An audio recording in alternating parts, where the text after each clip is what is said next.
I et lille afsidesliggende hjørne af Danmark ligger Hjejsingbjerg. Det er ikke noget stort bjerg. Det er heller ikke noget lille bjerg. Det er faktisk bare en lille bakke med den imponerende højde af 21 højdemeter. Men da vi ikke er så beskedne her i Sønderjylland, vælger vi at kalde det et bjerg. Det eneste bjerg i Tønder og omegn, og absolut det højeste punkt. Men for at starte helt ved begyndelsen af dette bjerg, skal vi tilbage til de 2 sidste istider, vi har haft i Danmark. Ordet istid er et glaciologisk begreb. Det betyder, at større dele af jorden har arktisk eller subarktisk klima.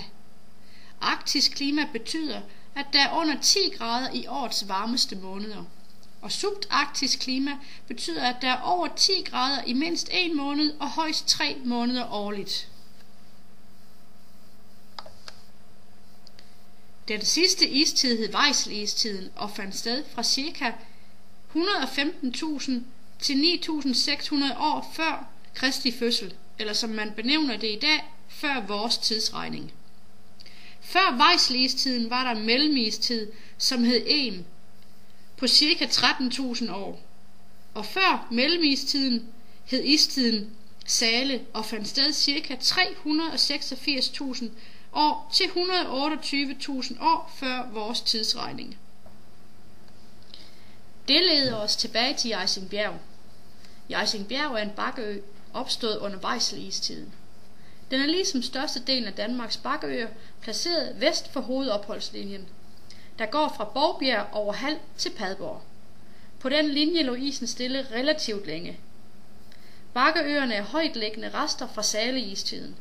De har under Weichselistiden været udsat for ting som snefyning, frostsprængninger, forårsflod, jordflydning og udvaskning. Man kan groft sige, at de områder, der ligger vest for hovedopholdslinjen, er blevet skyllet flade, da isen smeltede efter Weichselistiden. Fra gletsjerporte skyllede der smeltevand ud over de lavtliggende områder af landskabet og begravede dem i sand og grus. Her blev smeltevandssletterne dannet, også kaldt hedesletterne. De følgende 2 billeder viser skyggekort over højdeforskelle ved Hjejsingbjerg.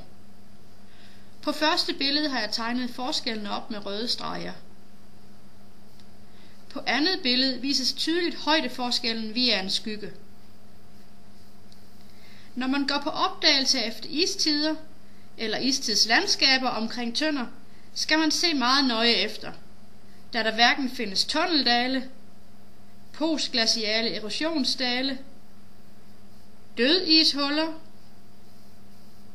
eller erosionskløfter. Til gengæld byder Vestegnen på morænelandskaber og bakkeøer. Og så har vi den fornøjelse at kunne se så langt som øjet rækker. Ja, og så har marsken endnu et naturfænomen at byde på, nemlig sort sol.